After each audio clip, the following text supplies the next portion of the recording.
to the Cinementalists. Noun, plural. Definition, those whose love for movies runs so deep, they can't help but do a podcast about them. Hosted by Colton Robertson and Joseph George.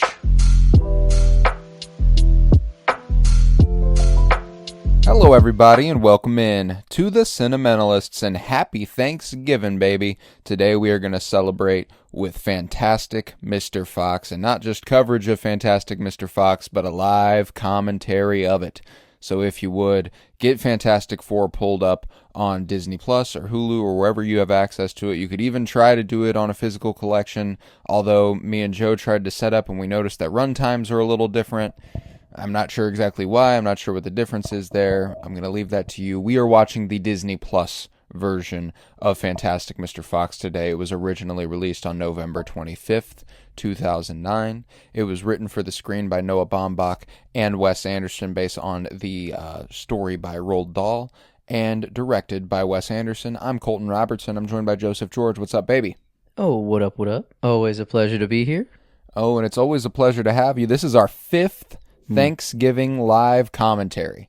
Fifth. Man. 5 of these things, dude. We've done Star Wars, Rogue One, Solo, The Batman, and now Fantastic Mr. Fox. This is our shortest one yet, so in theory that would be the easiest one yet. I have to assume that's going to be it's going to be an absolute breeze for us. I'm excited to do it. I'm excited to dig in. So again, as I said before, we're watching the Disney Plus version of the movie. If you want to get it pulled up on Disney Plus, you can, and you can watch along with us as we talk through it. Or the conversation should be fruitful enough to where you don't have to watch the movie. It just adds to it. So I would recommend watching the movie with us, but you don't have to strictly. So what I'm going to do here in a moment is I'm going to count us down. I'm going to go 3, 2, 1, punch it. And on punch it, we're going to press play. We're making sure that both me and Joe are lined up on the 000 cursor at the bottom of the screen. And that when we press play, we should be good to go. But yeah, I'm ready whenever you are, buddy. Oh, I'm ready. This is a movie I can watch at any time of the year, but right now it's even better. It just feels right. It just feels right. So I'll do the countdown. The next countdown, we are officially pressing play on Punch It, okay? If you are ready, I will count us in. In 3, 2, 1, punch it. And we are punched.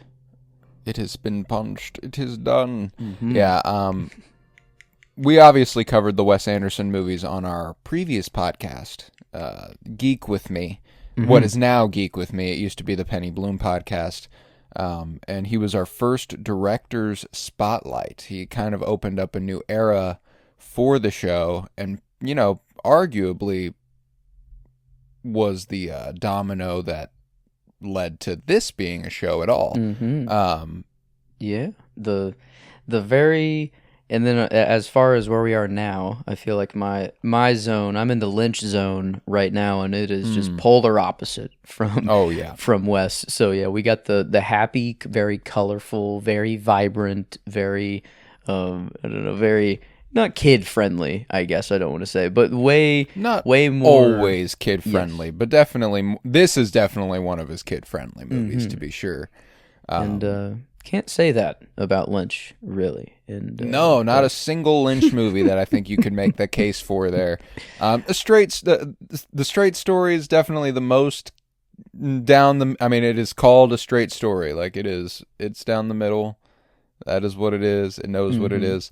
But yeah, man, I love Wes, and immediately you get to see why this being a stop motion animated feature, obviously this and Isle of Dogs, his only 2 so far.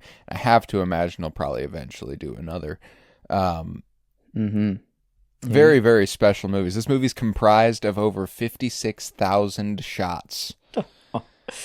Oh, and to think that every single one of those was just hand placed, taking everything in, and those were only the final ones that made it. I wonder how many shots were taken were just thrown out, or like, nope, actually do this one over again, or it's like a craft of a movie that is, I feel like just so much more difficult than filming just a regular movie with. I got to imagine so. A lot more meticulous, a lot more. I don't know. Whenever you have an actor, you have one actor. They have a bunch of different versions of these puppets for different situations. You know, here before long, we'll see the glowing version of Mrs. Fox, and obviously that's one. I mean, there's always the ones that are a little bit more flexible and can do all the movements they're going to do here in a second are different than the ones that we're looking at right now. Man, yeah, all the logistics that just go into something like this is wild, and I think it's like more of a testament of like how he can go from his mind to the screen, like to have this all mapped out and like to think of all the planning you got to do before and just I mean, to even decide like, yep, we're just going to go stop motion for a whole movie. Right. I feel like that's just, you got to reach a certain level of filmmaking in order to do so. Cause yeah, this like one of my favorite shots right here that's going on. Yeah, just the slow pan is like, is this technically a oneer? There's no way. Yeah. I mean, there is no. No, it's not possible. And yeah, it's literally not possible to do that, which is what makes that accomplishment all the more impressive. And it's still going. You know, like it hasn't had a cut. It has obviously, but it hasn't had a visible cut to us. And that's brilliant. I can't fathom how they pull it off. But yeah, I've always loved character design, of course. Modeled in part after Roald Dahl himself in the corduroy suit, but it's also very Wes Anderson. That's a fit that Wes Anderson 100% rocks. And another one of my favorite details about Mrs. Fox here is that she's got the hippie thing going on to kind of symbolize her, rebellious youth. She obviously becomes, the flowery mother and stuff, but here she's a rebel, and she's making that shift into what her life's going to become. I never really. You don't get to spend much time with the hippie version of Mrs. Fox, so yeah, I don't really remember it that much. But no, yeah, you definitely don't. You only get references to it later with the rat. Who said she was the town taught in her day. But yeah, man. I mean, I think this could be the 10th time I've watched this movie. Because I did watch it last night, just to I kind of like to do that with our live commentaries. Watch it before we do a live commentary on it, so I can gather my thoughts one last time before we go into it.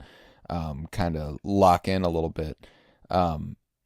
And I found myself not being able to really think of what to talk about. I was just like, I love this. Like the whole time I was just kind of like, this is beautiful. I love the way this movie looks. And then like, there you go. There's the modern version of Mrs. Fox with the dress. Not the headband, not the flowery aesthetic as much or anything like that. But she's buttoned up now. She's a mom. She can't rebel. She's got things to do. Every moving part, like just the characters is one thing, but then that little tape Sonic on the left there, those little knobs that are just turning, like to make sure they keep turning while everything else is like moving in the background is just, oh man, I don't know. It's I love it. Well, when he cuts through the newspaper, just there, like that's impressive. That's like what. I don't even understand how we're achieving some of the things that we achieve in this movie. Like whenever smoke is blown, or later on, like I literally know how they did it, but the fact that they figured out how to do it amazes me. That's just it's a craft that is appreciated on a whole different level. And I guess I didn't watch it myself last night. I watched Lego Batman actually for the first time. I finished it, I guess, halfway. First time, okay. Before, yeah. And that's not stuff like, is that all CGI? Like, or did they use actual that's an like animated movie. I didn't know if like maybe there were some actual Lego. There are actual Lego animators, and there might be actual Lego animated sequences in that movie. I'm not sure, but like Across the Spider-Verse has that Lego animated sequence, and that is actually stop motion Lego animation. That's cool. Yeah, but okay, I didn't think so while watching. Like I'm like, I knew this was coming up, and it was just stop motion was kind of in my brain, and I'm like, is it? But no.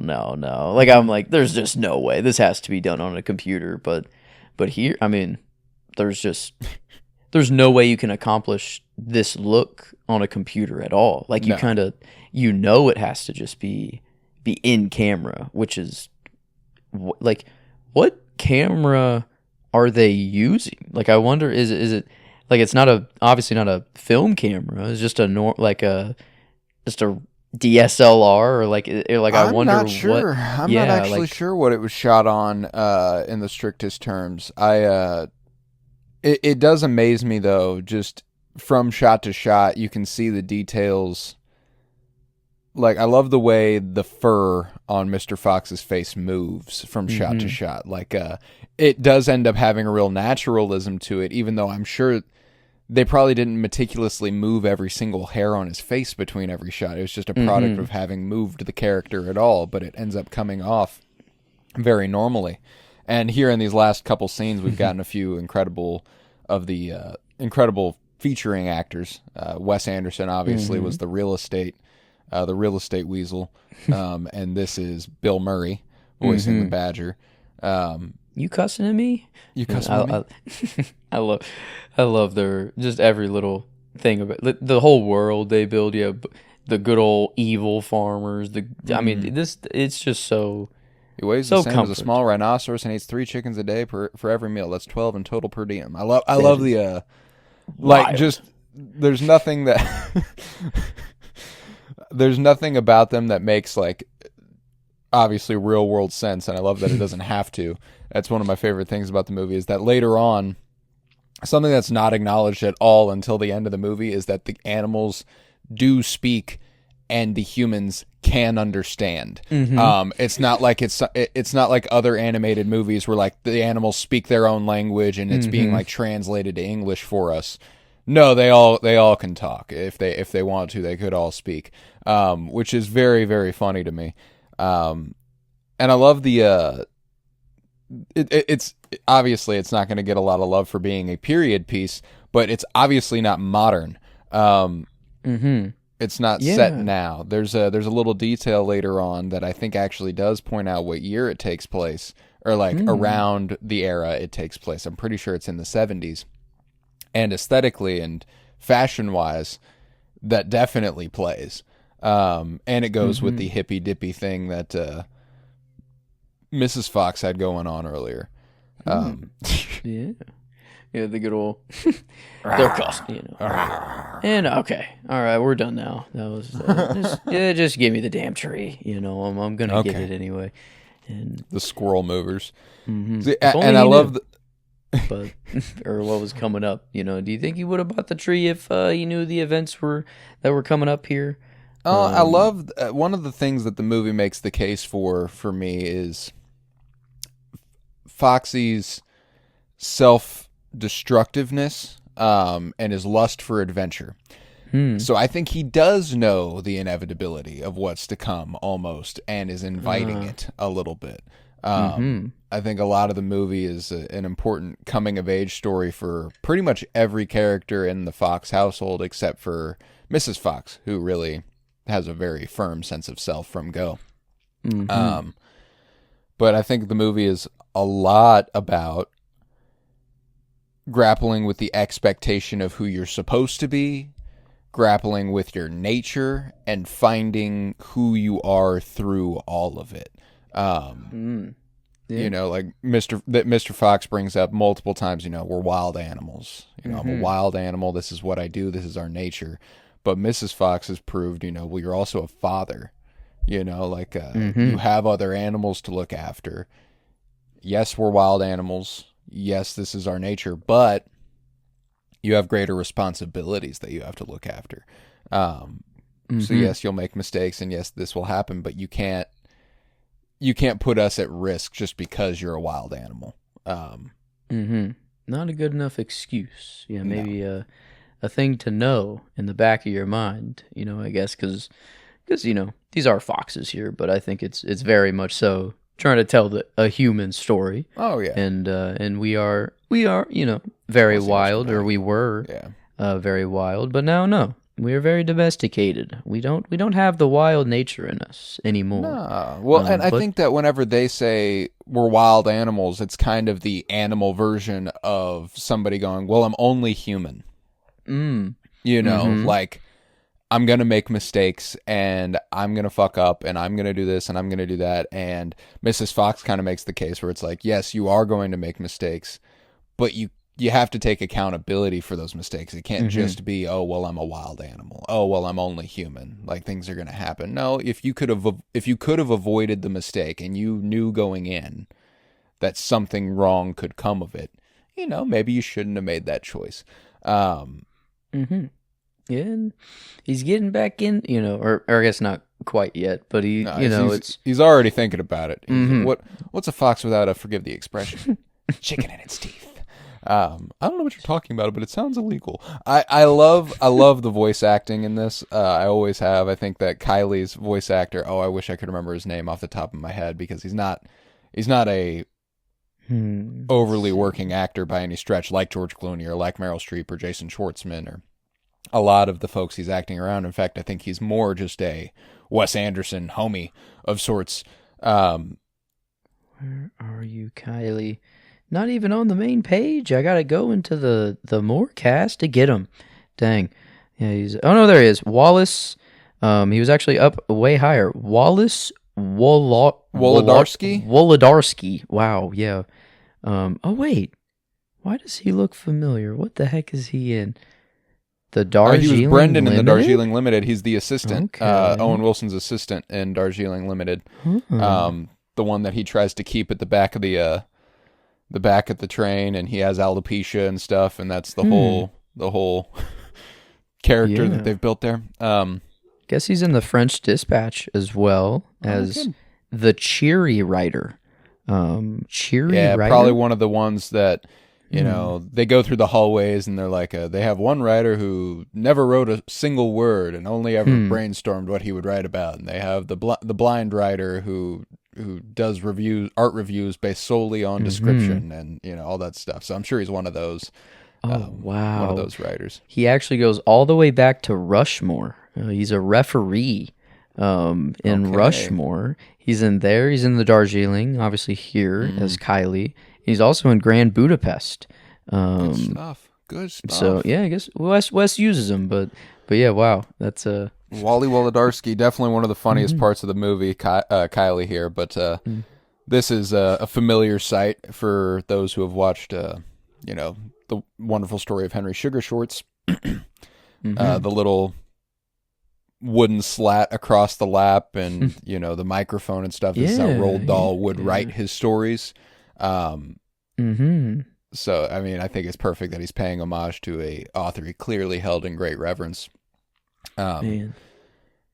And another one of my favorite things is a few seconds ago they had the train, you know, the train moment between Christopherson and Ash, wherever Ash kind of, you know, he's being a hard ass, he's being a snot, but you know, he's like, all right, let's hang out a little bit, let's watch this train, it's nice and peaceful. And then they show the train zoom across the landscape. It is like literally the same train, which is funny that scale wise they can achieve that sort of effect whenever it's like, oh, these two little foxes are watching this toy train, and then they zoom out and they show the train zoom across the landscape, and it's literally the same train prop, just in a whole different context. And that's the freedom of this sort of format. I think that's incredible. Man. And yeah, like how do you get that water to boil? How are they? I mean, it's not boiling water, but it looks like it's bubbling like up and Orbeez, stuff. It's or like probably clear, orbs, little like it's little the marbles heck, of some sort. Like that though? No idea. How do you even get how are they suspended in the air? Or are they were you just on rope? Yeah, you know, maybe a little string, maybe you know, something like that. I don't know. Like it's impressive. I've always really really loved. There's a moment here whenever he dumps this in here. That's incredible. And it's man, an actual mushroom cloud out of cotton, or you know, or cotton, and then it goes into that like kind of slinky metallic thing it's got going on. I don't know, like I love it.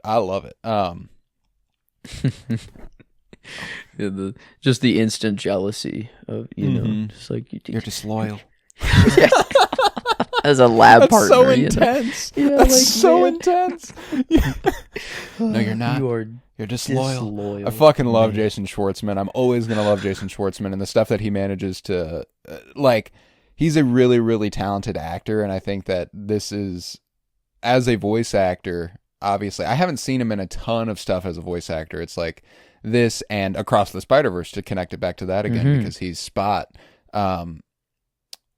He's really, really good at it. And I appreciate that he doesn't have to do much with his voice. He's already got one of those voices that's very unique, very distinctive. But he always does a really good job. Even in his on-screen roles, his voice is one of his defining traits for me. Like, the way he sounds is something he's always used. And that's something Wes has always used with his actors, is the way they sound. There are certain actors, like Michael Cera was like obviously always eventually going to be in a Wes Anderson movie because of the way he sounded. Like, it was like, you are going to find your way into that at some point. Yeah, and the dialogue and just manner of speak is different. Like, it is just very matter of fact, or just it's not like, I don't know, it is like you're reading a story and these are the voices of the characters you're hearing in your head, sort of thing. Or like, it is like, I wonder if that's what he's trying to match, or like if it is just like, because every single one of his movies, even if it's live action or not, like it's like a Lynch, like where they have this weird way. It's not normal speak, but it kind of is, and it's this gray area of like talk. But yeah, I don't know how to put it into words necessarily, of right? Because they are just having a normal conversation, but it is like they are just more reading the lines off the script more literally rather than performing them. But there's not a lot of choice, or like one of my favorite interviews recently, Stranger Things season 5 just came out yesterday, or the first part of Stranger Things season 5 just came out yesterday as of the date of publishing this podcast. There was a interview between Dustin, the actor who plays Dustin Henderson, Gaten Matarazzo or whatever, and he was talking about how he was reading with his girlfriend, and his girlfriend's also an actress, and he would like recite lines, and she'd be like, "Why are you making choices? Stop making choices. Like, just do what just do what the page says a little bit at some point, because like, we're just reading. Now's not the time to make choices. You find out whenever you're there what choices you're going to make. And on a West movie, you don't make choices. Like that is a Wes Anderson. What you're getting into. Your performance is going to be very strictly controlled. It was something that Benicio del Toro actually talked about on the media circuit for One Battle After Another, because he actually, during a filming break for One Battle After Another, filmed the Phoenician Scheme and then came back to finish One Battle After Another. So incredible year for Benicio del Toro, but he was like, it was actually really fascinating to see the differences in style between PTA and Wes, because PTA encourages a lot more freedom and choice, and he didn't say, he was like, and I don't mean that to say that Wes is some sort of fascist. He doesn't, it's not like it's not like I don't feel like I can do anything. And Leo even spoke during that interview. He was like, he came back from Phoenician Scheme energized. Like, the movie One Battle After Another wouldn't be what it was without Benicio del Toro coming back from the Phoenician Scheme and kind of changing what his entire side of the story is. Which is something he absolutely would not be able to do in a Wes Anderson movie. So just like the different processes by these incredible directors that end up making incredible movies is always so fascinating to me, and it always makes me feel like the director's chair, I know it's already understood to be pretty much the most important thing on any given set, but you just really come to understand whenever you like listen to these actors speak about different directors and how they end up in these different movies in completely different roles and completely different situations and completely different tones. and it all manages to be great still somehow. And I just love the broadness of the medium, there's just so much freedom.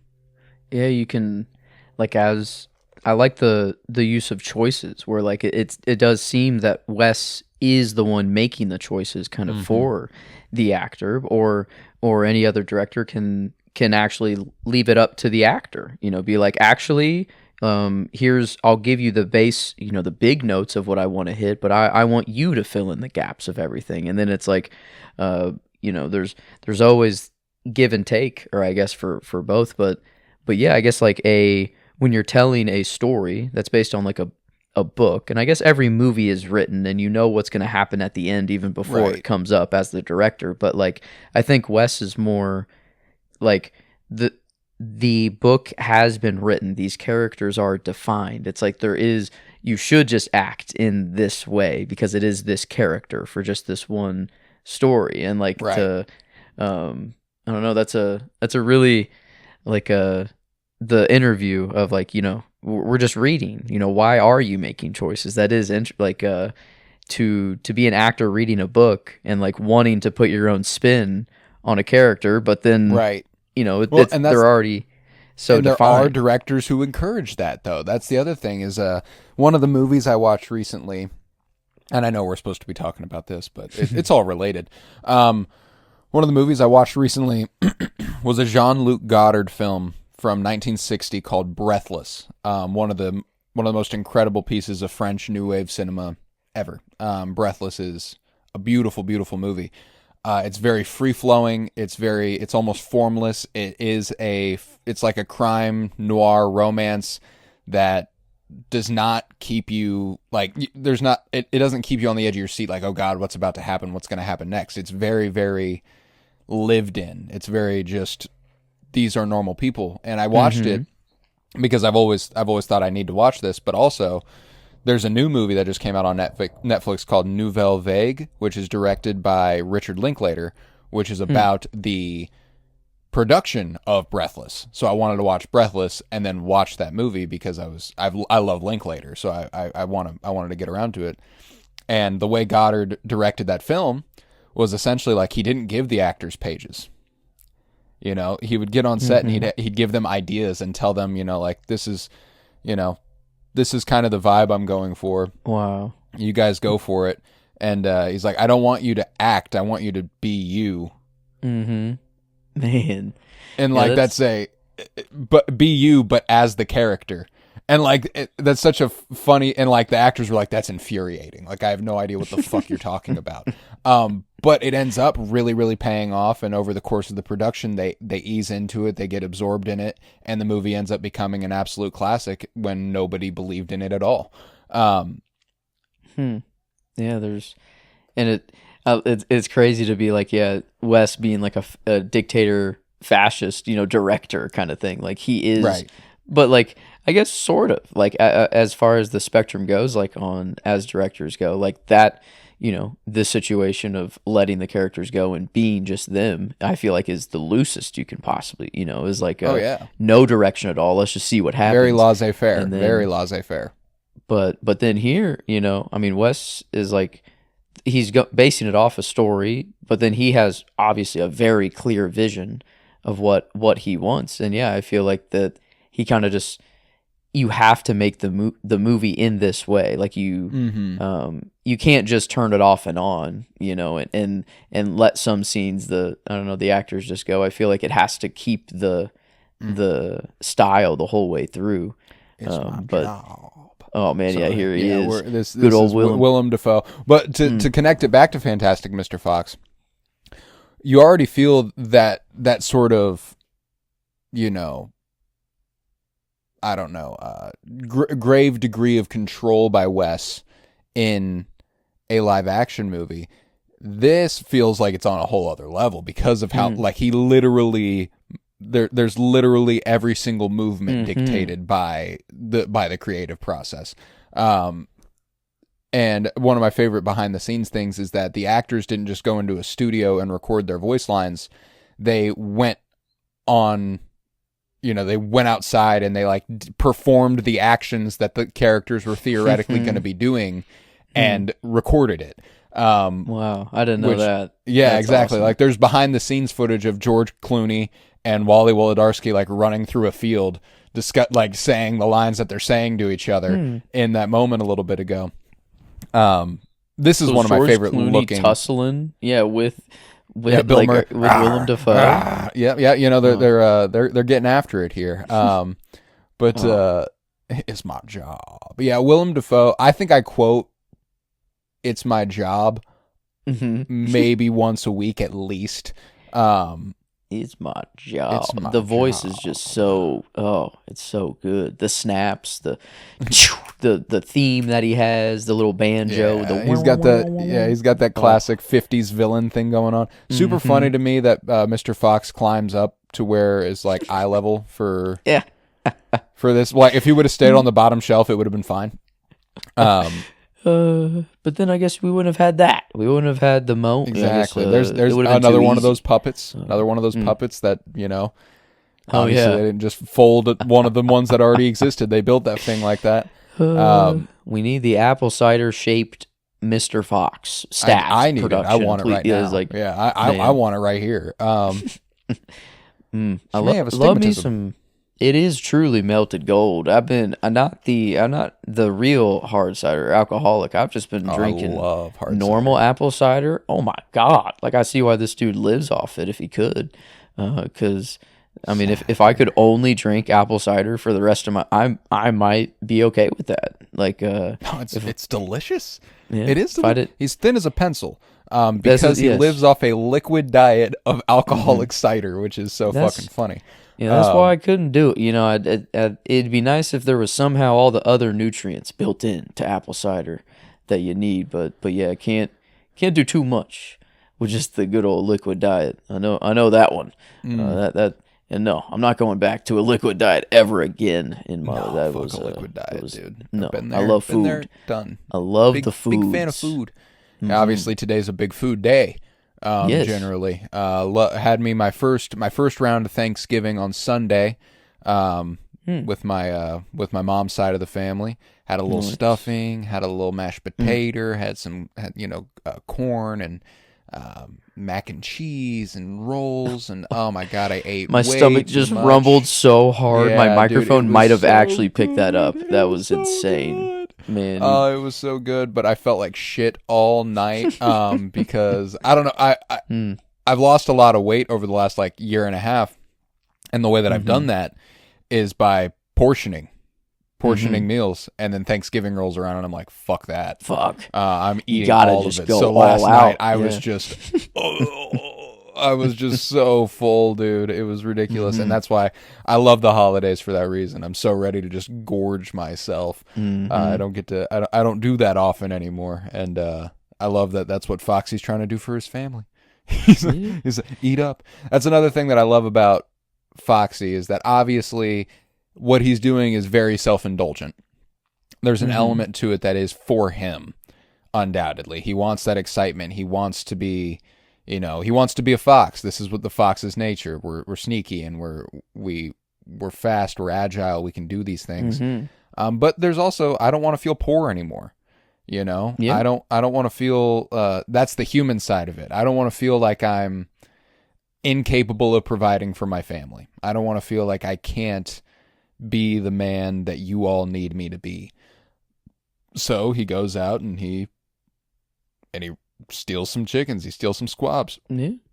Steals some cider. Yeah, like he is just stealing food. Like it's not like he's doing like any crazy crime or kill. It's like it is just to feed his family. And he could be stealing from the other animals. Like he could be going to their houses or whatever. But no, he's stealing from the actual bad guys. Or the actual fascists. One of the things that I've always thought was funny, and we talked about robots a couple weeks ago, and we talked about like the mechanics of like if they live in a fully robotic world, why do they live by human standards? And kind of in the same nitpicky, stupid vein there, why are chickens and squabs not sentient? You know, like why is there a line of what animals are okay to fucking eat? Yeah, they are just very every time they're on screen, even alive, they're just very like they are actual animals. They are not Yeah, huh.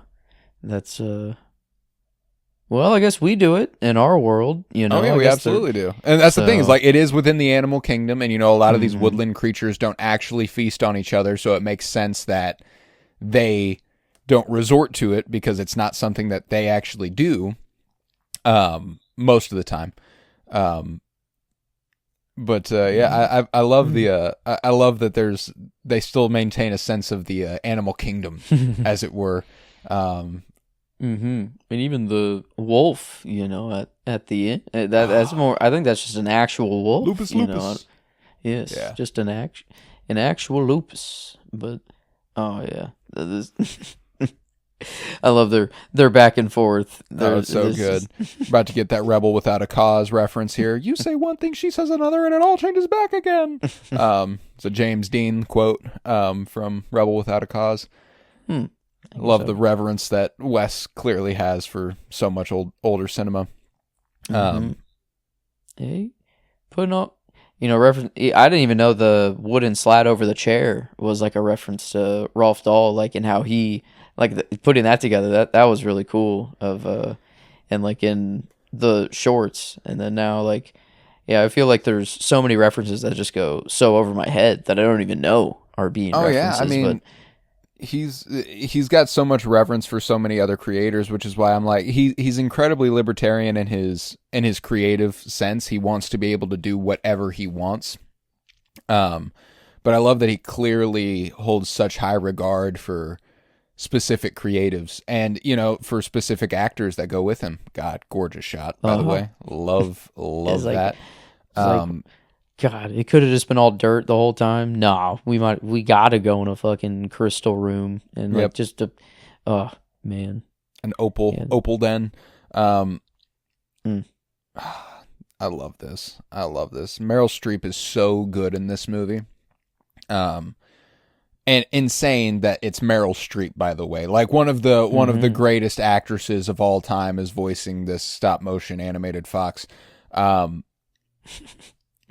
And she does such a good job of it that, like, I think that Mrs. Fox really might be the most important character to get right in the movie, just because she is the moral compass and she is the kind of heart and center of the family. That moment whenever she goes, why did you lie to me, Foxy? Like that's a really important moment to get right. And I think that pretty continuously the stuff that involves Meryl Streep, she just absolutely kills. The moment later in front of the waterfall is another one that I think of that is just so perfect. God, these little dudes are so grotesque. They're so nasty. They do seem to bump up the visuals whenever Mrs. Fox is given her actual important. Yeah, it's like it is a very important part of the movie, even visually, like on a whole different level. But yeah, they from tree to hole to this is just digging. And I mean, do foxes be digging? Is this I guess I don't do foxes actually be burrowing? They actually do a lot of stuff that's pretty honorable to fox, like what foxes do. Like whenever they show Mr. Fox like grit his teeth, that's something foxes do whenever they're anxious or something like so whenever she tells him I'm pregnant and he goes, that's wonderful. You know, like he's like, oh my God, I'm going to lose it. Ash does a lot of ear twitches, which is something that a lot of foxes and dogs do whenever they are displeased or angry. And the tree's just folded back. Dude. I mean, it's just so they're good. About to put on display the absolute scale that the movie has too, which I think is incredible. I love that like the hole they find is like so fucking tiny, and it puts into perspective just how small all these animals are. It absolutely kills me. Digging up the whole thing, and it's like they're actually the sizes of like just large bugs. Like it seems like they're not even. Yeah, it's just they're itty bitty little insects, but foxes. And yeah, but the chickens, I guess, are normal chicken size to humans. No, they're a little smaller actually. Yeah, whenever like he eats 12 a day, like they do actually look like little mini chickens. I don't know. It doesn't seem that they are up to full scale, either. But yeah, I've never thought of this or I don't know, thought of everything on this level yet, even though I have probably seen this movie. Yeah, I don't think quite 10 times, but getting there. But yeah, I'd say, well, I don't know. Shit, I do kind of throw this on very willy-nilly and just kind of, it's so comforting that it's one movie that I do accept that I could fall asleep to, because I have seen it enough, and like it does make me just feel so good. So it's like it's so easy to throw it on and then just slip away, sort of thing. But I'm with you. There's not many movies like that either. Like obviously, I want to watch every second of it if I can, but you know, it is one that I'm hyper familiar with. There's certain movies that are almost again incredible effects. By the way, like what? That's like. Oh. Just a tiny little fucking hole there, little butthole in the earth. Yep. But just all right. Well, now what do we do? I mean, spending how much money did they just spend to do what? Like, I mean, that was so many resources to just achieve nothing whatsoever, other than destroying a tree. I guess is in a little mound, a beautiful just tree atop a hill. But yeah, got it set up like it's a fucking war zone. It fucking bring in the military. Dude. Yes, everyone. We got 108 snipers. I aim like it's just their employees too. Like they're not like trained snipers. It's just a bunch of guys who now have guns. Yep, they were just farmers or like whatever they're doing to make whatever, factory workers. I don't know like what's on their property, but yeah, it's like, all right, everyone halt work because we just need to kill this one family of foxes. Nothing else is more important than yeah. But one, I guess they just don't really have a plan. They're just going trying to use all their resources they have. But I love whenever like the animals get together and actually like start to plan, and it's like we all have the movie hits another stride here once this happens. It's like, well, you've kind of screwed our lives up, dude. Like not just your own family, but we're all suffering now, and this kind of blows. But yeah, I guess it's the first time I've also watched the movie just muted, and actually just reading subtitles. No kidding. And, I guess, I don't know, because I guess I didn't want obviously the microphone to pick it up here at all. Sorry. But Dick knows. Man, yeah, wow, that is that's a snout. I mean, it's a dick. There's no other way to say it. It's just what it looks like. No, but it really, God, what a dick. Really emphasizes just how beautiful the movie is, that it's every bit as entertaining this way. But one of the things that is lost whenever we do stuff like this is, again, that voice acting. I love the soundtrack. This movie has a few of my favorite needle drops. They're not towards the end of the movie, but it's just so beautiful to look at that I'm perfectly satisfied watching it in this manner. And before the explosion happened, we were talking about how this movie's so comforting and it's something you can fall asleep to.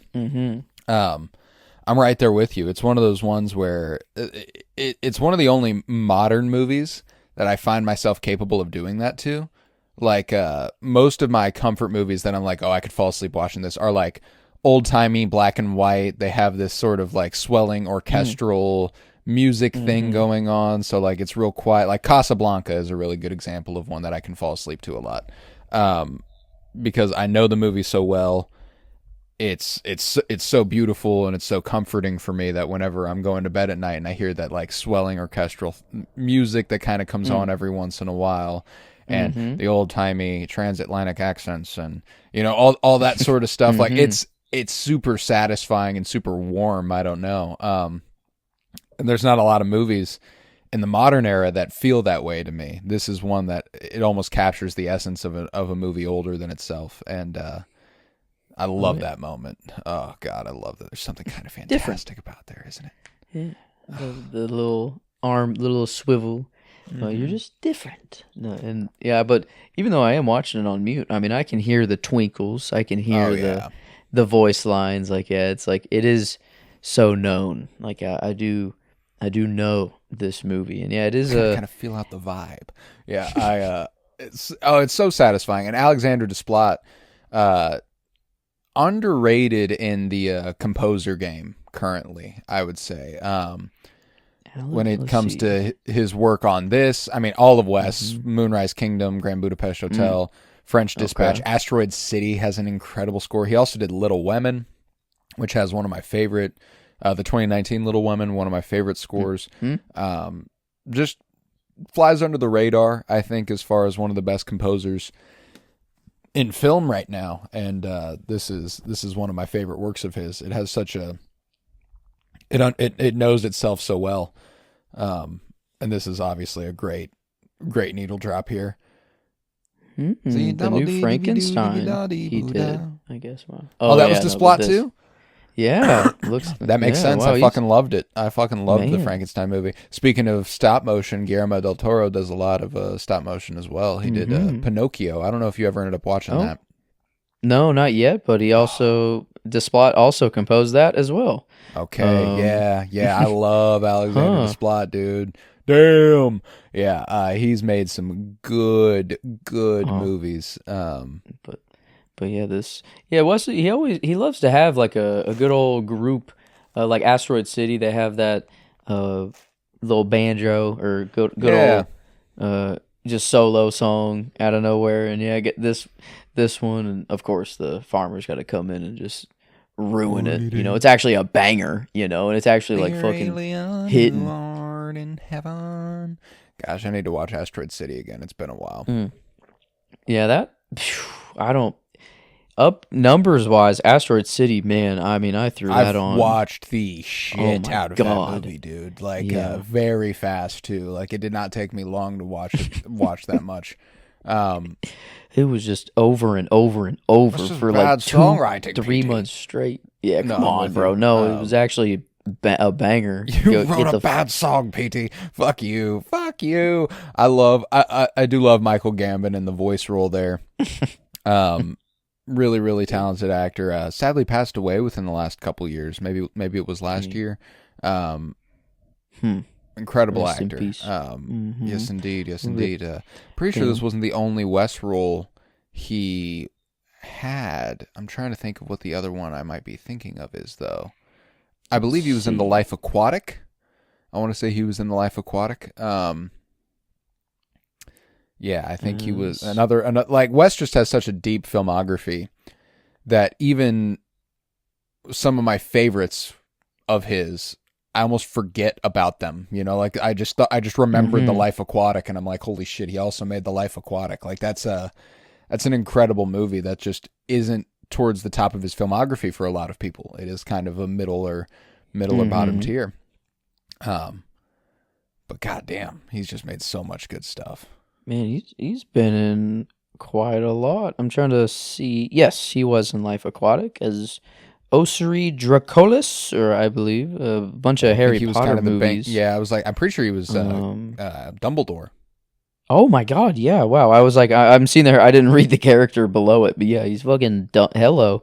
What? Book of Eli? No shot. He's George, the fucking cannibal husband. Oh my god, in the middle of the desert that they eat people and then they. Oh my god, that's crazy. That's him too. Wow, yeah, dude was in a shit ton. If you guys want to dig into the Cinementalist backlog, The Book of Eli was the third movie we ever covered. Damn. Very, very high priority for us here. We had Tron Legacy, we hit Casablanca, and then we hit The Book of Eli. The Book of Eli. Come on now. Have to do what you have to do. I love the Flint Mine. Definitely one of my favorite sets in this movie. all of them coming together for this big meal and everything. Again, very Thanksgiving-y. They've got all the the squabs and I love the aesthetic of it. I do. Ash slowly learning, slowly taking after his dad, trying to win his dad's approval by doing stuff that his dad definitely does not want him to do, which is exactly what makes him Mr. Fox's son. Damn. And they're all about to get fucking... Is this actually water? Or are they actually... Yeah, no, it's the cider. They're about to get so drunk that it's not even funny. Like, they're so small that they just absorb it. I mean, they're literally absorbing it through their skin, too. But no, yeah, this feast... Weird, crazy commercial or that I saw recently that was from Hy-Vee, of all things. But like it was during football, I just see this commercial of like a communal Thanksgiving kind of feast that was being served, or like a communal buffet, and this older girl just smiles at this very young girl, and it's all about just like how there's a smile in every aisle. But like before it's known to be a Hy-Vee commercial, it's actually like I almost cried, and I'm like, wait, what the fuck's going on? I fucking think it's so funny when commercials do that. Like every once in a while I'll be watching a commercial and I'm like, this is fucking beautiful, and then like it gets to the end and it's like Best Western, and I'm like, what? Yeah. I'm like, no, what are you talking about? Yeah, no, I love when a commercial the reason I even bring it up, I guess, was because the dinner they were having is kind of like there's something about like being together with your family all having a dinner, but then there's something about like the whole community coming together for like a dinner, or no, a meal, and everyone's helping serve, I don't know, and it just, that was like what was the feel good kind of the commercial, and then it was like, yeah, Hy-Vee, where there's a smile in every aisle, and I'm like, oh my god, what the fuck? Well, I think you're speaking to kind of the beauty of the soup kitchen, the food bank and all that sort of stuff, the ability to feed the people who don't have a home to feed themselves at, and like everybody coming together like that. It's literally, they were literally in a refugee camp. Like that is what the Flint mine is, because they've all been driven out of their homes and they don't have a home to go back to because these, capitalists are impeding upon their land, destroying it in the name of wiping them out. So whenever they all come together and have this triumphant little feast, obviously they're about to get a little humbled because Mr. Fox here, I'm just going to say it. We beat them. We beat those bastards. Well, damn it. Quite. Yeah. You just be careful he's not wishing for anything, I guess, but yeah, it's just bad timing to start bragging. Yeah. And yeah, the boys are on a side quest, to get some trying to get that tail. They're trying to get that tail. And not, yeah. One was left back. That's Am okay. I still paranoid? This part right here is the only part of the movie that is CG animated, computer generated animation. This right here. Oh, okay. Kind of hard to pull off. Because how the hell? Yeah. Yeah, exactly. This is the part that they still tried to maintain that feel, but it is definitely computer animation. There for that brief moment. That was it. That was the only piece of computer animation in the movie, and we're back in. There's a moment here in a second whenever I think the weight of Mr. Fox's actions finally seeps in for him, and it's incredible because normally I'd be like, it's performance based, but it's obviously just a puppet. So it's incredible what they managed to do with the emotions of Mr. Fox's puppet here. Right here, whenever he says, "It's my fault," and then like he like gasps right into the camera here in a second. That we went back to steal your tail, and he's like, "Oh my god, like you guys did it for me, like this is my fault." And then like the weight of all of it kind of sinks in for him. Like we're all in this situation because of something I did, because of a choice that I made. And he's like, all right, guess I'll kill myself. You know, like not in such strict terms, but you know, he's like, I've got to go trade myself so that they'll save everyone else. But he realizes it might be what's best. Man. Really heavy, strong moment for the narrative. And there it is.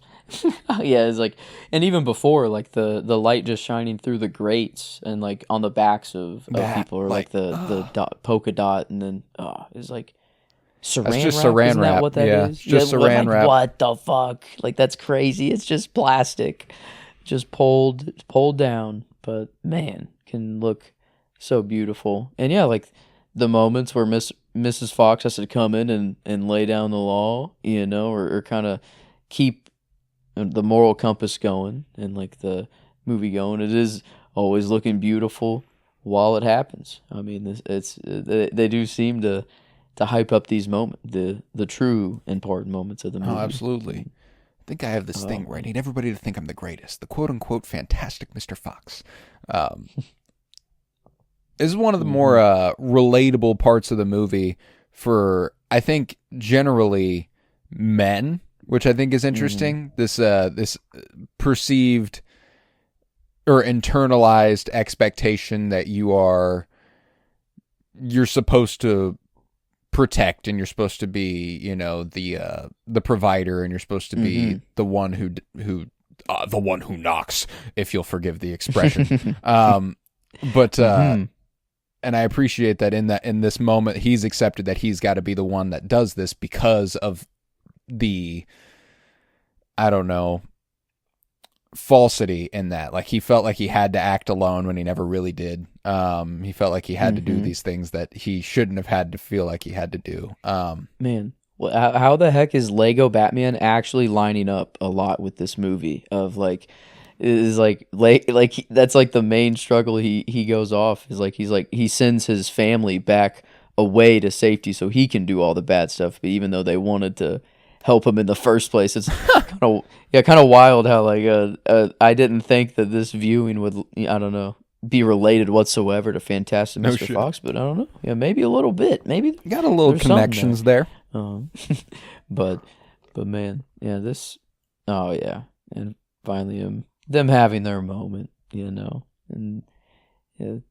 Oh, the little tear. It's just so, it's, facial acting, but with stop motion puppets. What the heck is like the little tear ups are some of my favorite little pieces in this movie, dude. I love whenever the eyes fill with tears, because I mean, you need that, you do, because they are puppets again, like to get the emotional payoff that you're looking for from such an actually incredible family drama.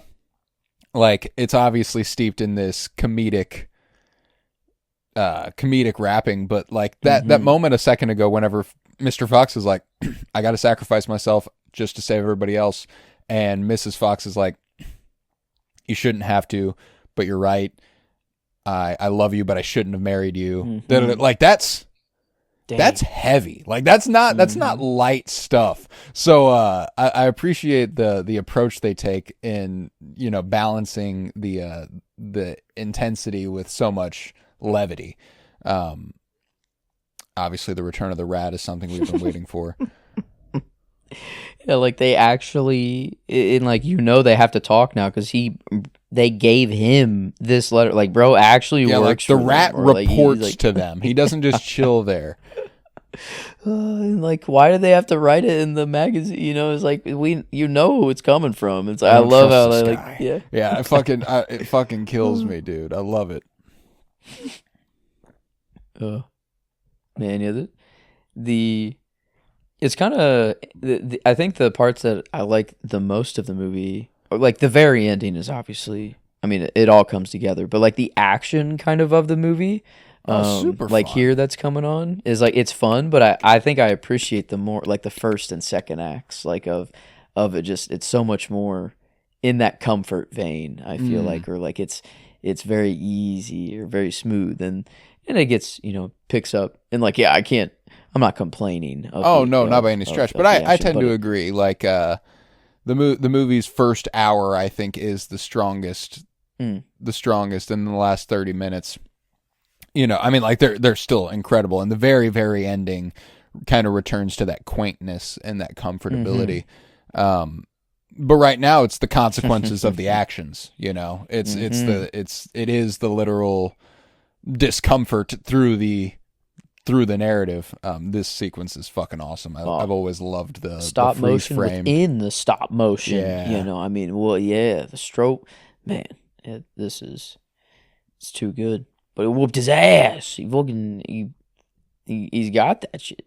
But oh yeah, well, in a part that he's like that he never got a taste. The like That's not the case. Yeah, bro was sipping it right whenever we were introduced to him. Like, you know, he's been sipping that for. He only ever did it for the cider, you know.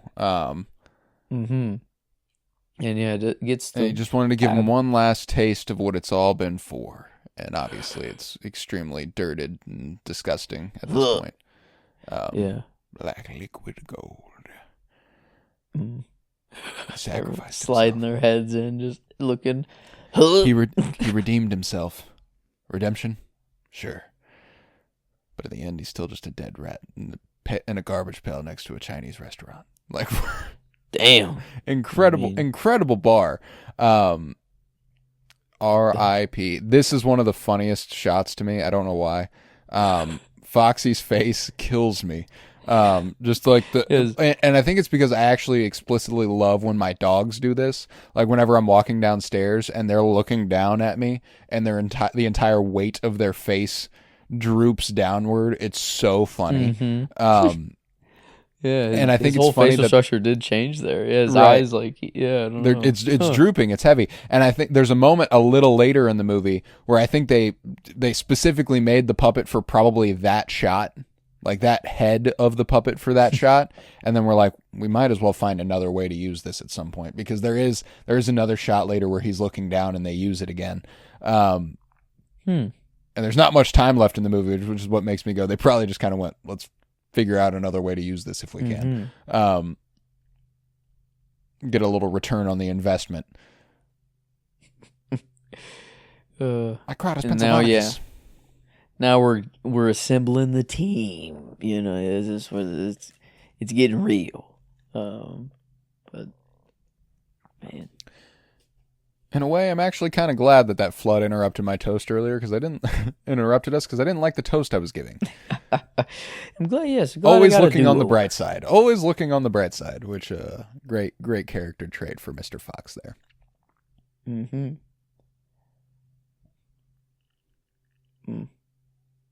I love just going down the list of what makes you good. You know, what can you do, and just being like, well, I can. Shorthand. Yeah. It's demolition expert is explosions. Or like is the one, you know, everything kind of everything's tracking, everything is making sense for the animal, and then it's like, yeah, I work well with explosives. Mr. Badger, the fucking lawyer, being like, I like to make things explode. Too good. Too good. Okay, yeah, I guess. All right, fine. Yeah, incredible team up here. And again, just all the character design getting to be put on display here, all the puppetry being put to use. I love his suspenders, like piano suspenders. That rules. And man, yeah, the Latins, they were up to something naming these animals. I don't know. I mean, this is like, I mean, explosions, flames, burning things. Maybe this. I've never actually thought of this. Did the Latins themselves come up with these names, or is this a future us applying Latin names to classify? I'm pretty sure it is us applying,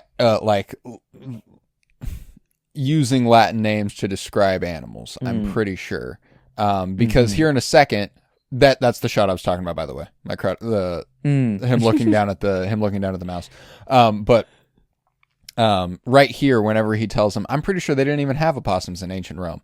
I don't think that because they had all these animals in ancient Rome, they all got a name. You know. Yeah. I don't know. Yeah. Yeah, I guess I have a laptop right in front of me. I guess I could look into. Usually, I just Google things that are movie related. If it's too far off, I don't dive too deep. But no, I did actually find the camera they use, and it is just a Nikon D3 still camera. I guess Yeah. it is just a This a is normal. just still after is- still after still after still. That's just, it takes so much time to film one of these, dude. That is, I mean, and yeah, like to think Wes, I mean, a director usually has a say in every single shot of the movie, but this is like every single frame, I don't know, like there's nothing that can be done. Like is he truly on set No, or that's actually one of the more interesting things about this and Isle of Dogs is that he actually isn't on set a lot. He directed remotely a lot because he didn't need to be there. There was. Did he just have it like the screenplay of like he just had it? Did he just give them direct? Or like. Yeah, I think as far as my understanding of the movie is concerned, the animation director, who I want to give him some credit, so I'll go ahead and find the name real quick because there was always rumor, like, falsified rumor. It's been kind of dispelled that there was beef between the animation director and Wes Anderson for his lack of, hands-onness during this. To which he's been kind of like the animation director himself was like, that's not true. And clearly wasn't when he came back to do another movie with him in Isle of Dogs. I wish I could remember which guy it was. I don't remember if it's the key animator Daniel Alderson or if it's the second unit director and Ben Barrowman. I can't remember who it is, so I feel bad not giving him proper due. Might even have been his director of photography, Tristan Oliver. That's the name that's definitely ringing the most true to me. I don't know why, but regardless, he did get to direct this one a little bit more remotely, and I think it was more the voice acting. He had a lot more to do with the direction of. Yeah, the dealing.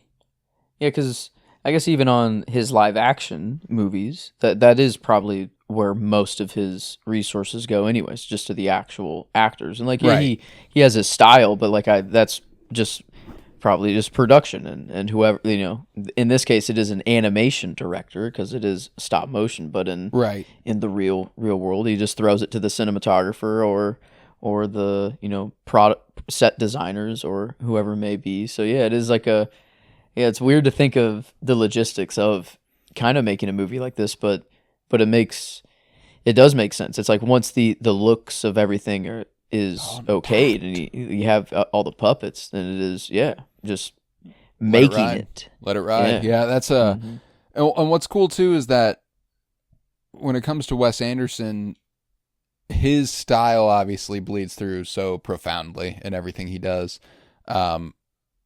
Because there's this conception that, was Robert Yeoman partially responsible for the way Wes Anderson looked, like the way his movies look, because he was the live action director of photography on all of his movies up until the Phoenician Scheme. And, but then you have this and Isle of Dogs, which are photographed by Tristan Oliver. And then you have the Phoenician Scheme, which was photographed by a whole other person. So there comes this point where you go, okay, well, it really truly is his filmmaking identity being funneled through these different creatives. And the cinematographer on the Phoenician Scheme was Bruno Del Bono, by the way. I forgot his name there for a second. Bruno Del Bono. Also did Amelie. Yeah, I just love that the movies are just so thoroughly his. It's one of the things that I'll always appreciate about a director with an intense sense of style is just there's never a doubt. Like, oh yeah, this person made that movie. I mean, I don't think it's a coincidence that once AI could start replicating artists and stuff that he was one of the first ones that people went to. It was like, all Yeah. right, well, try to make me a Wes Anderson thing, and yeah, it was close, I guess. You could kind of tell. No, but you like, can tell what nah, they were you going can, for, yeah. And that's the thing is that when it comes to the AI versus, the real thing, it ultimately just rings hollow. It's pure aesthetic. It's nothing but going for an image. And people are like, everything's perfectly symmetrical. That's not entirely true. Yeah, there's a very structured way that his films look, but there's very few shots in his movies that are like, everything is perfectly symmetrical because it's a Wes Anderson movie. Like, I think that that's a over exaggeration of his sense of style. Yes, he does a lot of center photography. He does a lot of, he uses the rule of thirds quintessentially. Like, everything is divided evenly, and that's to be sure. But the symmetrical thing, that's what AI tended to run with, is that the background was always the same on both sides, and it was always pastel color palettes. And, even that is a misconception of Wes's style. He always has very, very, I don't know, thorough color palettes for each of his movies, but they're never the same. There's not another movie that has this color palette and Wes's oeuvre. Like, that's just not something that exists. Darjeeling Limited doesn't look the same as the Grand Budapest Hotel, and that doesn't look the same as the French Dispatch, and that doesn't look the same as the Phoenician Scheme. And that's why whenever people say that he's failed to evolve as a filmmaker, I just couldn't disagree more. Like, he's so thoroughly growing with every movie, and I think that that's something that's kind of a miracle when you have such a unique sensibility as he does. He does stuff with such a singular flair that the fact that his movies do manage to continue to evolve is kind of a miracle. Yeah, it's symmetrical, definitely not, because like you look at the backgrounds and it's almost symmetrical, but with purposeful variation. Yeah. But I think he's just very planar. Like, there's no Dutch angles. It's always straight on. And I think that's like what people maybe would just call symmetrical. That like the camera movements are always left, right, or up, down. Like, there is no angle movements at all. But no, like, it is very clear. You can tell the authentic from the AI generated pretty easily. Like, it is like just to like, yeah, this background, the roof is symmetrical, but then like the floor, the pathway going back like isn't, or like there's always some decoration or something to like break it up. And yeah, it's like I mean the rule of third, yeah, all of these filmmaking things, but like I wonder how much is he thinking of this actively, or is it just like his second nature now? I think is it just the way his sensibility works at this point that like, I don't know. That was what was funny. I read into like the Grand Budapest Hotel kind of behind the scenes a little bit when we covered that. I don't know, fucking 2 years ago now, 2.5 years ago, which is wild. Wow, that's so long ago. Like, one of the things that F. Murray Abraham, the guy who plays the older version of Zero, Mustafa, says is like, it's actually really incredible, to go back to what we were saying about him, like literally positioning, the animated puppets here. He was like, that was kind of stuff that he would do with actors on set, like extras. Usually extras are just like informed, like, all right, stay right here, talk very, very quietly, da, da, da, da. But he's like literally moving people in specific positions, like moving their arms to be certain spots and places, and like, wow, like he's like, yeah, that's what I'm looking for, that's what I need. So everything in a Wes Anderson frame is incredibly purposeful. He wants it specifically to look like that, and with every regard, every single thing that's in the frame, it's supposed to be there. And that takes such a meticulous filmmaker. And it's got, David Lynch. It's another reason that we talk about David Lynch so much and how much we love David Lynch is because he's the same kind of filmmaker. He just makes completely different kinds of movies. Like on the set of Blue Velvet, whenever he put like dust bunnies underneath the radiator, and the camera doesn't even pick that up, but he's like meticulously placing them there because that's what's supposed to be there. These, I think the one, like Lynch and Wes are very, very opposites, but they have just very clear visions. Like it seems that they can just go from mind to reality much, much better than other people, like even with them. And it is, I wonder like how much of that is just their style. Like it is because they have just a very specific style to it that it seems that we're peering into their brains a little more, because like someone like Scorsese, who like no one doubts, as one of the greats, is like it's more difficult to, I think, pick up his style than it is for Wes or Lynch. Definitely to the untrained eye, for sure. The ones who haven't watched nearly as much Scorsese, for sure. But I mean, and like no filmmaker is as visually, that is their movie than Wes Anderson. There just isn't another filmmaker that has such a profound flair to their movies. Besides, like, I mean, no American filmmaker anyway, I don't think, unless I'm just completely whiffing on somebody. But like Nolan, like you brought up Scorsese, Nolan's kind of the same way, there's nothing about, Memento that makes me go, oh, the guy who made Interstellar made this. You know what I'm saying? Oh, I'm watching Oppenheimer. Oh, this guy must have made The Dark Knight Rises, or Dunkirk or anything like it. There's just different ties that bind when it comes to other filmmakers.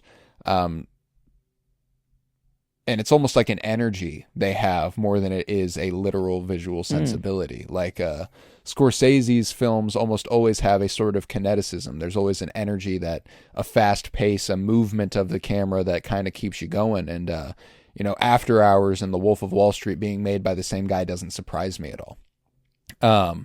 That's an interesting thing to kind of like, oh yeah, those are made by the same filmmaker. But again, it's not going to be something where if you go, did you know that this guy also made this? Not everybody's going to be like, oh yeah, of course he did. They look the same. They're the exact same kind of movie. It's that's what, and I don't know, I guess that's what makes Wes Anderson so interesting. And directors like David Lynch and, on a foreign film sort of standpoint, Wong Kar-wai was the other guy I was thinking about, who like, I can always tell when I'm watching a Wong Kar-wai film because they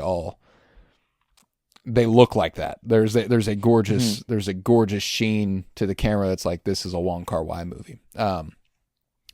And there's a few that are kind of getting that flair. Ryusuke Yamaguchi kind of has that. He did Drive My Car and Evil Does Not Exist, and I don't know. Oh, this is just one of my favorite scenes in the movie. Sorry, I'll stop going off on that tangent there. But love the wolf scene.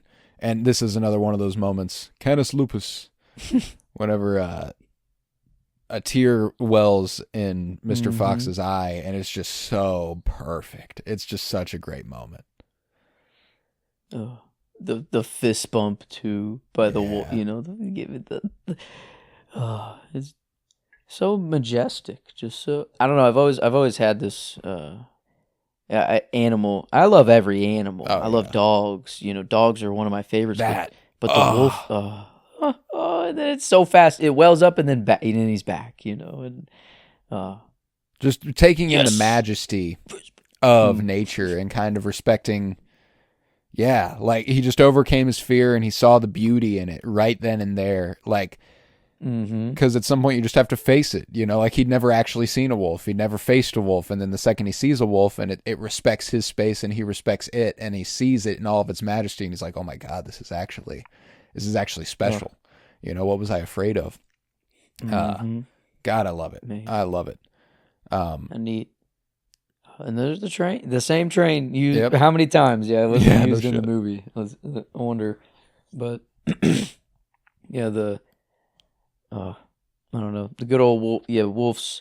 I guess I was on my animal train or going on dogs, but like I love dogs are my, if I had to pick one animal, my favorite. But I know that the wolf is where the dog comes from. You know, one step down, or a domesticated version.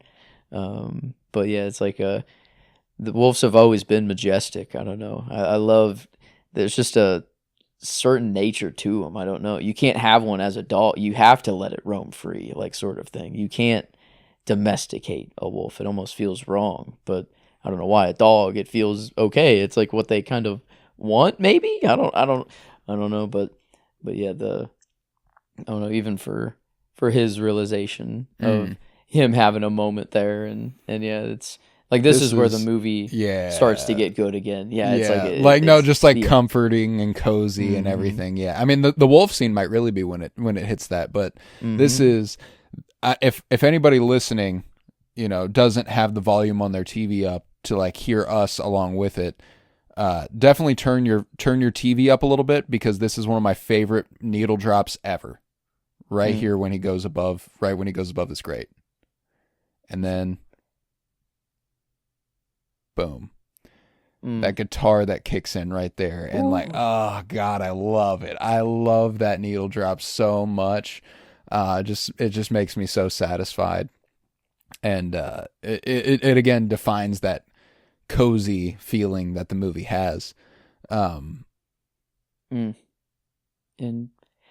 yeah, this a good old Superstore. You know, I wonder if you tell some like caveman or someone from such a long time ago the idea of a supermarket. You can walk in a building and any food you can think of is there. Even a sandwich that can take, you know, that takes so many different things to make one sandwich. No, more than that is there. And I love everyone's just experiencing it like for their first time, like a supermarket. And like for us, it's such a normal, it's just a normal thing. It is like you walk in a store, you get your groceries, you come home, and that's just life. But like for them to discover, wait, we can just come here and get unlimited food like whenever we want is just yeah.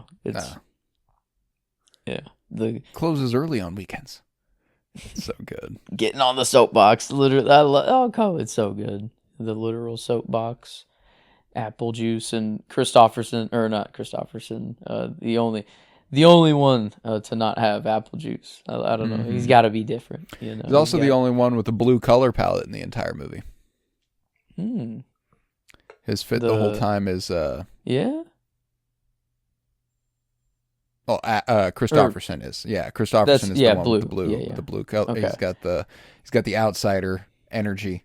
But at least they've got stars on them. And again, I think this whole monologue kind of goes back to what I was talking about the movie being about at the beginning. Just you know, there's a bit of accepting your lot, but also finding yourself through the trials and tribulations of expectation and want and desire, and figuring out exactly who you are through all of it to our survival. God, yeah. I love it. Man, I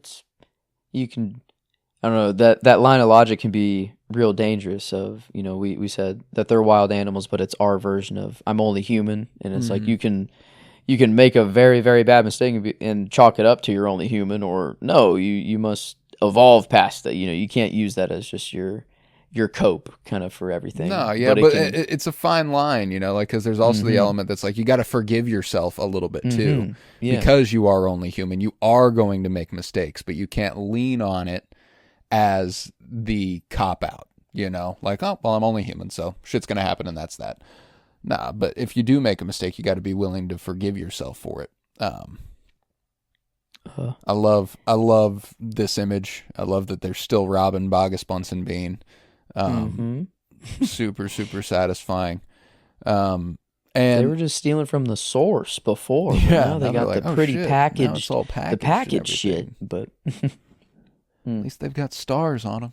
Yeah, I'm always gonna love this movie, man. And Noah Baumbach, another really, really talented writer who doesn't get nearly enough credit for his contributions with Wes. You know, he also co-wrote The Life Aquatic, went on to marry Greta Gerwig. Yep. Damn. I always forget. Yeah, I never remember these things, and every time you say it, it's like, God, just two such artistic minds coming to get. It's like, what Brilliant. that. I love the Noah power Baumbach couple. movies. That was another thing I was considering for November was Noah-vember, and maybe hitting a few Noah Baumbach movies because he's got a new movie coming out on Netflix here soon called Jay Kelly. I think it's has George Clooney. As the lead. It's kind of Netflix's Oscar darling this year, I think is kind of the goal for them. And that's a Noah Baumbach directed movie hitting Netflix here soon. So got that to look forward to. But I'm going to do some plugs while the credits roll here. And then we can rate this movie and we'll get out of here. So if you would leave a 5-star rate and review and download wherever you might be listening. We appreciate you listening along and watching this movie with us. We hope you enjoyed it as much as we did, and we hope you come on back next week when we'll be covering It's a Wonderful Life. So we are just back-to-back weeks with these family-centered comfort movies. Love It's a Wonderful Life. I can't wait for that next Friday. I'm doing those holiday movies for holidays. We're getting nice and fucked up and talking some holiday movies. Going to be a great time. Cannot wait for it. So we got that to look forward to. We also have a Twin Peaks podcast called Fire Pod with me. Obviously, we talked about David Lynch a lot for a movie that has nothing to do with him. It's because he's incredibly front of mind. We're always going to think about David Lynch, and we're always going to be thinking about Twin Peaks. Next week, we are going to be discussing The Return Part 9. And if you have never watched Twin Peaks, this podcast is for you. If you have watched Twin Peaks, it is the podcast for you because I have seen it. Joseph is not, and he is watching it all for the first time.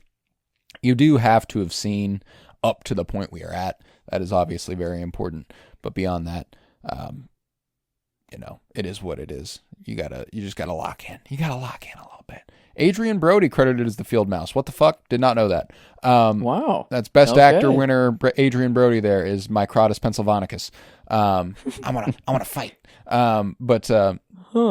Yeah, never knew that until just now. I watched this movie like 15 fucking times or whatever. But yeah, so Twin Peaks, Fire Pod with me. Great show. If you've never watched the show, you should. Ray Lewis, 2D animator, Football Hall of Famer. No, not. That's not why, I don't know why that name looked familiar to me too, and I'm like, where have I seen that? That was my favorite. Like, I have a signed jersey of his right next to me, actually. But that's damn. Obviously. I mean, I'm assuming not the same Ray Lewis. But let's see. No. Also, we have Geek with me. December is going to bring about the 10-year anniversary of Star Wars The Force Awakens, and if you liked this live commentary, we intend on doing a live commentary of The Force Awakens as well to celebrate that 10-year anniversary. I cannot wait for that. I love Star Wars. We love Star Wars, and that movie is extremely special to me. So since we are concluding Nostalgia November, it does feel appropriate to kind of move into that now, because that is probably one of the most nostalgic Star Wars movies I have, because it was the first one I got to see in theaters. So that's a great one. But love that. Force Awakens celebrating on in December on Geek with me. But yeah, those are the three shows: The Cinementalists here, Fire Pod with me, a Twin Peaks podcast, and Geek with me. So with that, I think we can go ahead and rate this movie. How'd you feel about Fantastic Mr. Fox, my friend? Well, I think I don't know, what did we give it a 10 before during the spotlight? We probably did remember. not. We probably did not. But yeah, I don't know. From removed from that, I mean, it's become a 10. Like, this is one of just my all-time movies. Like, I can't. It's so easy to watch. The soundtrack is so good. It's like I want to give it that. And am I just there because this is the live comm and my comfort thing? No. I think there's an element to it where a couple years ago we were also trying our best to be more hypercritical. Like we were trying our best to not be 10s for everything, and obviously we've let go of that quite a bit. We're as loving a critic as you're ever going to find. But yeah, no, I think it ultimately comes down to, back then I was trying to be picky and choosy with what movies out of Wes's canon got 10s from me. But now a lot of them do. So it's one of those things where I can't really deny it. For me, this is a 10 out of 10. I love it dearly. It moves me to tears usually when I'm not talking through it. luckily, I got. That's why I watched it last night, was so that I could, work through that, let it all happen, and then I could watch it today and be fine. But yeah, it's great movie, man. So I'm super cool with the 10. Mm-hmm. Yeah, as far as Wes's are concerned, it might be my numero uno, and it's weird. It's always a revolving door, I feel like, for Wes's. It's like how I feel at the time, but at least this is the one that's been the most consistent over over the whole time, is the one that I do return, because I feel like I have watched Asteroid City more, but it was a way shorter span of time that all of that occurred in. But I don't know, this has been the kind of West staple for me to always go back to. So, but yeah, it's I don't know. I feel like a worthy 10 though for the Thanksgiving. It feels right. It's special. I'm certainly thankful for Wes Anderson and his entire filmography, but Fantastic Mr. Fox is definitely one of the ones I'm most thankful for. So I am I'm super happy with that, and like I said, we'll be back next week with It's a Wonderful Life, as it is truly a wonderful life. I cannot wait to discuss that. Got a little Jimmy Stewart action coming next week. Ooh, I'm so excited. I love that movie. I'm thankful I can just talk movies and shows, as a thing I can do. I don't have to fight for my food survival. I can chill with my homie, talk some movies, and geek out. Like, come on, man. I can't. I gotta be thankful for that. That's the good shit. That is the good shit. Well, it was a pleasure talking to you today. I was Colton Robertson. I was joined by Joseph George. I love you, buddy. Oh, I love you too, homie. And it is, as always, a pleasure to be here. And it was always a pleasure to have you. And remember, to our survival,